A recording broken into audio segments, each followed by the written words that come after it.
Olá, boa noite. Sexta-feira, final de semana, tá aí mais uma vez, 4 de setembro, hein? Vamos até encontrar com seu SBT Brasil. E a partir de agora, as notícias mais importantes de todo o estado do Rio. Na tela, os destaques de hoje. Em Niterói, músico é preso acusado de roubo, mas familiares afirmam que ele participava de uma apresentação no momento em que o crime aconteceu. Em Areal, família denuncia que teve que carregar a pé caixão de idosa vítima da Covid em estrada esburacada e sem iluminação pública. E ainda, Câmara de Vereadores aprova redução da passagem de ônibus em Nova Friburgo. Decreto derruba o aumento autorizado pelo prefeito Renato Bravo no ano passado. É notícia, é agora no seu SBT Cidade, então vem com a gente.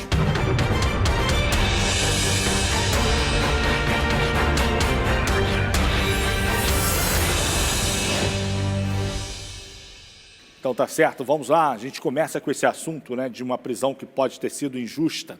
Família denuncia que músico foi preso por engano, acusado de roubo em Niterói. O jovem ele é integrante da Orquestra da Grota e ele estava participando de uma apresentação no momento em que ocorreu o crime, segundo os familiares. Põe no ar.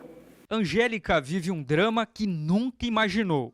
Eu não estou dormindo, não estou comendo, pensando como é que meu filho possa estar lá dentro, misturado com várias pessoas que não é do nível dele. A família denuncia que o músico Luiz Carlos da Costa Justino, de 23 anos, foi preso após sair do trabalho em Niterói. Ele passava com um amigo perto de um shopping para ir para casa quando foi abordado por 2 policiais militares. Luiz disse que não estava com o documento porque mandou fazer um novo e pegaria no dia seguinte.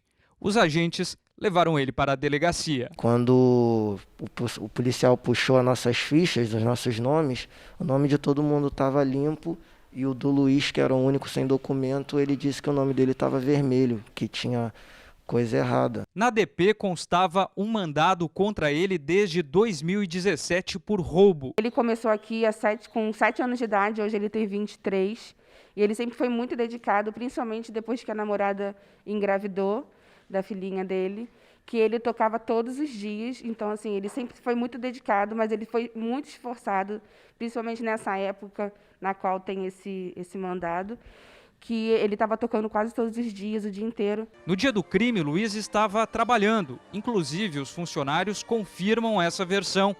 Este vídeo mostra Luiz se apresentando na padaria. O Espaço Cultural da Grota já existe há 25 anos. O Luiz era monitor e também já fazia parte da orquestra principal. Agora, o que os colegas dele mais querem é que ele volte para fazer o que ele mais amava, que era tocar o violoncelo. Nas redes sociais, amigos agora cobram respostas. Ele é inocente. O meu filho é maravilhoso. Meu filho, carinhoso, me pega no colo, me chama de coroa velha. Entendeu? Me ajuda. Vamos parar com isso, de rotular o morador de comunidade, o pobre e o negro. A gente não aguenta mais essa coisa ultrapassada. Vamos olhar para frente, né? Vamos evoluir. Que tal evoluir? Olha a pandemia aí, levando um monte de gente, né? Em Volta Redonda, houve mais uma fuga de menores infratores. Olha aí, 4 adolescentes fugiram do Departamento Geral de Ações Socioeducativas, o DEGASE. Isso na noite desta quinta-feira, hein? O departamento ele enviou uma nota dizendo que a ação aconteceu quando um dos menores solicitou atendimento na enfermaria. No retorno do atendimento, ele e os outros 3, eles conseguiram aí começar essa fuga por um buraco que foi aberto na parede. Um funcionário chegou a torcer o pé aí ao tentar impedir a fuga dos menores. Ele foi atendido, passa bem, e até o meio dessa tarde, esses menores não haviam sido reencontrados, né? Tá aí, então, esse DEGASE lá de Volta Redonda vive tendo problema, né? Quando não é fuga, é rebelião, que situação, hein? Eu vou para o intervalo com imagens de qual cidade, hein? A nossa parada vai ser aonde? Teresópolis, região serrana, lindíssima. Voltamos já.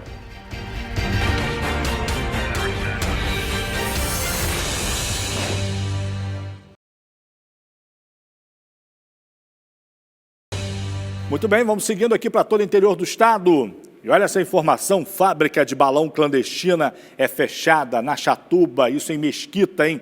Um homem foi preso e um farto material também explosivo foi apreendido.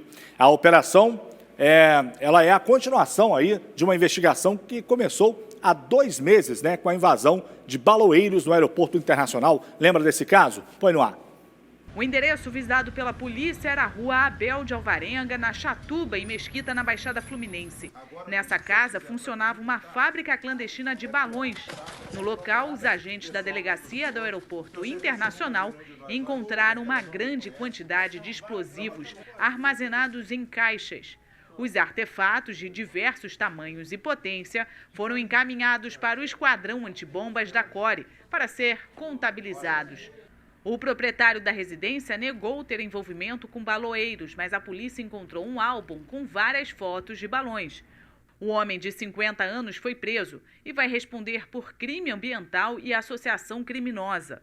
A entrevista ele negou os fatos, mas durante a busca foram apreendidos diversos materiais utilizados na fabricação de balão.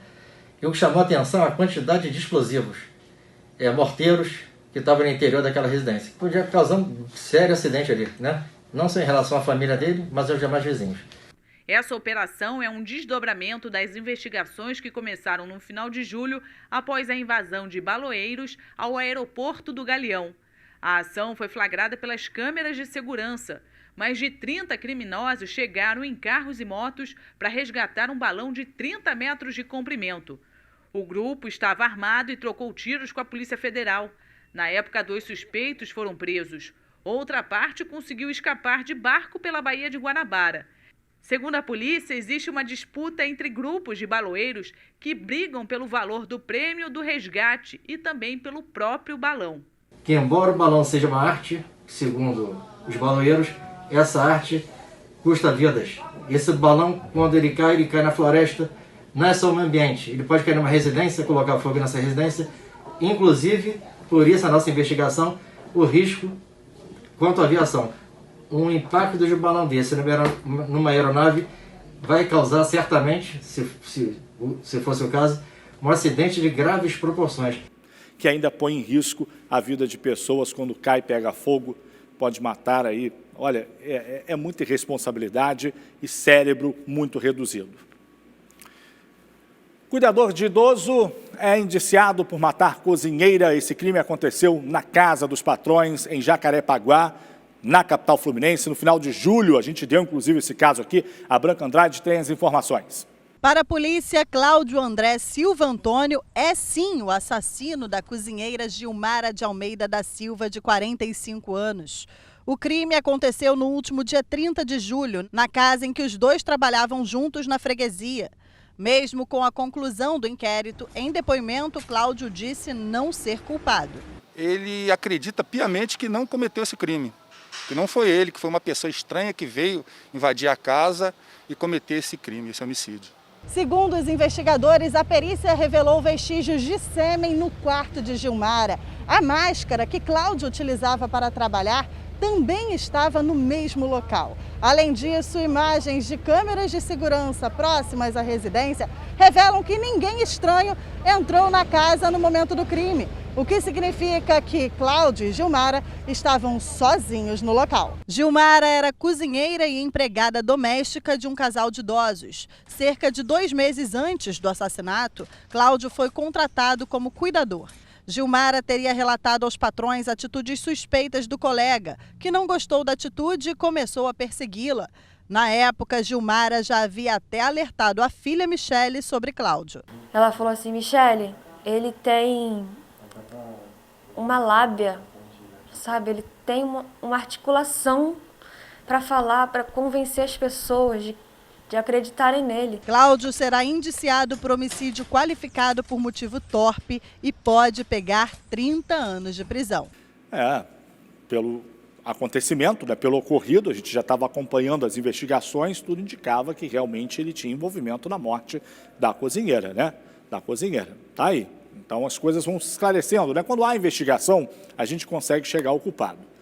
Olha, o deputado estadual Renan Ferreirinha, ele entregou aí um ofício ao governador em exercício Cláudio Castro, pedindo a exoneração do secretário estadual de Saúde, Alex Busquet. Ferreirinha aponta problemas na gestão do secretário. Põe no ar. Alex Busquet assumiu a Secretaria Estadual de Saúde em junho. É o terceiro secretário do governo Witzel, mas mal entrou e já enfrenta problemas. Essa semana, o deputado estadual Renan Ferreirinha, relator da comissão da Covid-19 da Alerj, e que apura casos de corrupção na saúde do Rio, pediu a exoneração de Busquet. O ofício foi encaminhado ao governador em exercício, Cláudio Castro, e também ao Ministério Público Estadual e à Procuradoria-Geral da República. Ferreirinha também afirma que foi na gestão de Alex Busquet que José Carlos Rodrigues Paes foi nomeado superintendente da Secretaria de Saúde. José Rodrigues foi presidente do Conselho da Unir Saúde, organização social envolvida em várias irregularidades. Há fortes fatos que pesam contra o atual secretário de Saúde, Alex Busquet. Vide a sua autorização para a celebração de contratos e repasses a organizações sociais enroladas em corrupção. Tais fatos tornam insustentável a permanência do secretário Busquet à frente do cargo máximo de saúde no nosso estado. Os desvios na saúde também teriam a participação do pastor Everaldo Dias Pereira, presidente nacional do PSC e preso pela Polícia Federal. Com base na delação do ex-secretário de Saúde, Edmar Santos, pastor Everaldo e os filhos Felipe Pereira e Laércio Pereira teriam usado laranjas, imóveis e depósitos fracionados para a lavagem de dinheiro público. Os três foram presos na mesma operação da Polícia Federal que afastou o governador Wilson Witzel. Em nota, a Secretaria Estadual de Saúde esclarece que não houve qualquer irregularidade com os contratos das empresas citadas pelo deputado Renan Ferreirinha.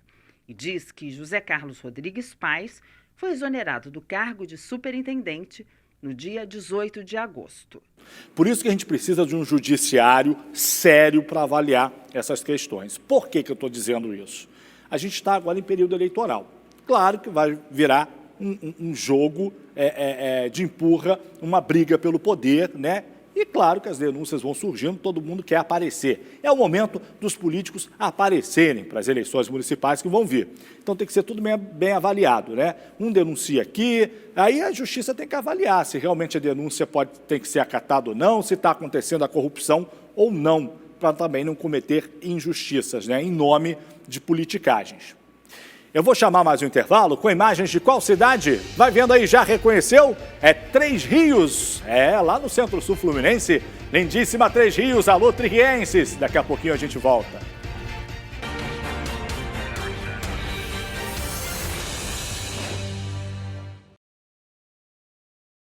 Muito bem, vamos lá. Estamos aí na véspera de um feriadão, né? Hoje é sexta-feira. O setor turístico de várias cidades aí do estado está otimista com esse feriado de 7 de setembro, que é na segunda-feira, né? Isso porque, com a redução no número de casos da Covid-19, várias cidades do interior fluminense flexibilizaram as medidas de isolamento social, permitindo o retorno das atividades turísticas, né? Na região dos lagos, Arraial do Cabo, por exemplo, como a gente já noticiou, liberou aqui os passeios de barco, bugre, quadriciclo e algumas praias. Por lá, hotéis e pousadas estão funcionando com 50% da capacidade. Agora, seja qual for o destino aí pretendido, região dos Lagos, Búzios, Arraial, Cabo Frio, ou mesmo a região sul-fluminense, que tem lá Visconde de Mauá, tem Penedo, tem Conservatória, tem o Parque do Tatiaia, tem gente que gosta de ir para a região serrana, Nova Friburgo, Petrópolis, Teresópolis, né? A dica é a gente se informar primeiro para saber quais regras existem naquela cidade, no seu destino, para evitar transtornos, né?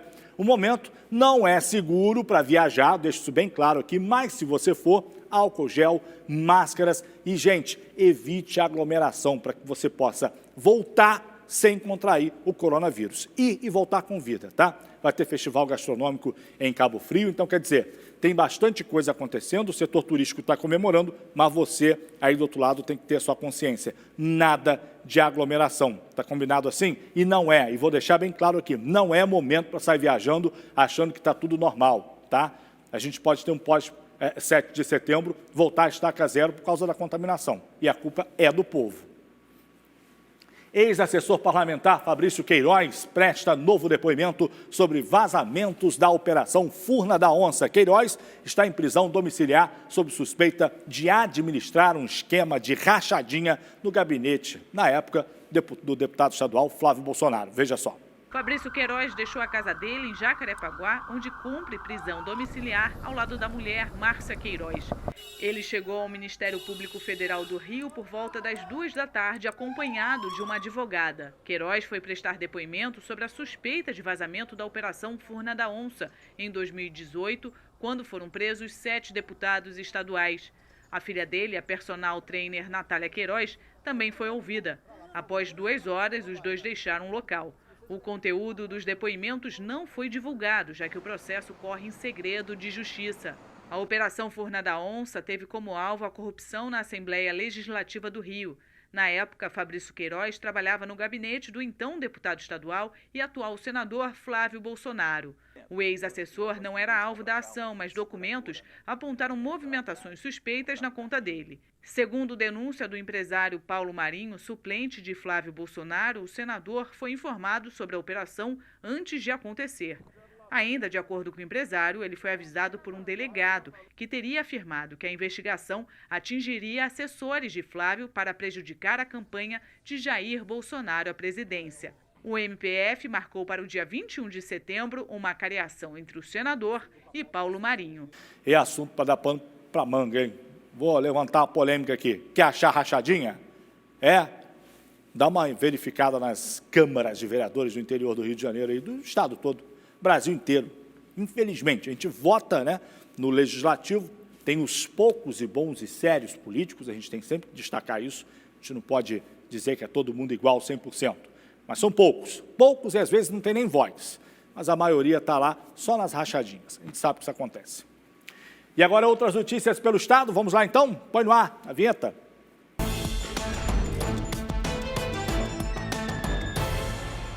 Durante uma ação da Polícia Militar no bairro Areal, em Angra dos Reis, um homem morreu e outro foi preso após trocar tiros com os policiais. Ambos são suspeitos de se reunirem para tentar retomar o tráfico na localidade. Com o homem baleado, a polícia apreendeu uma pistola e munições. Ele chegou a ser levado para o Hospital Geral da Japuíba, mas não resistiu. Já com o homem detido, foram encontradas cocaína e maconha, estavam em uma mochila. Também em Angra dos Reis, durante uma operação das polícias civil e militar, um homem foi preso acusado de tráfico. A ação aconteceu no bairro Sapinhatuba 1, onde, segundo a polícia, aconteceria na noite desta quinta-feira uma festa em comemoração ao aniversário do líder do tráfico de drogas da localidade. O evento chegou a ser anunciado nas redes sociais.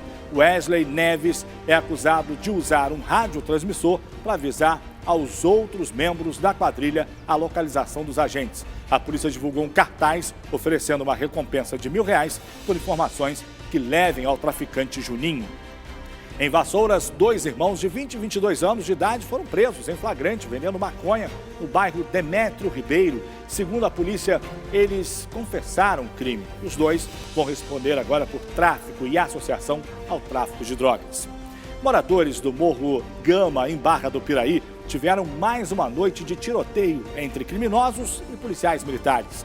Um jovem de 18 anos foi preso com um radiotransmissor, uma pistola, carregador, além de munições. Uma família de Areal teve que carregar o caixão de uma idosa vítima da Covid-19 por cerca de 25 minutos num trajeto cheio de pedras e buracos até chegar ao cemitério. O caminho não tem iluminação pública e a via está em péssimas condições. A Prefeitura de Areal disse que a ladeira está passando por reformas e que a empresa responsável pela obra deixou o material no meio do caminho. A Prefeitura não falou sobre a falta de iluminação pública. A passagem de ônibus em Nova Friburgo pode sofrer redução no valor. É que a Câmara de Vereadores aprovou o decreto legislativo que anula o reajuste autorizado pelo prefeito Renato Bravo, que elevou a tarifa para R$ 4,20 no ano passado. Para os vereadores, o reajuste é irregular, além de promover subsídio de R$ 400 mil mensais à concessionária FAOL, que opera sem contrato de concessão desde setembro de 2018. A nova tarifa será de R$ 3,95. Tá, então, esse foi o nosso giro de notícias. Mas tem giro de abraço? Tem? Então vem aqui nessa para a gente mandar. Tem aqui a botafoguense, né? A Vitória Pereira, da capital fluminense, ligada com a gente. Alô, Vitória. Maria de Pedro do Rio, lá em Petrópolis, aonde tem também uma galera ligada, sabe aonde? Na Rua Tereza. Andréia Josias, o Iago, Igor e também o Tiago. Daiana, do bairro Novo Eldorado, em Campos. Tem também a Liara, de Três Rios. Obrigado pelo carinho. SBT Brasil bate a porta. Ótimo fim de semana. Aproveita o feriadão. Segunda eu tô de volta. Juízo, se cuidem e até segunda.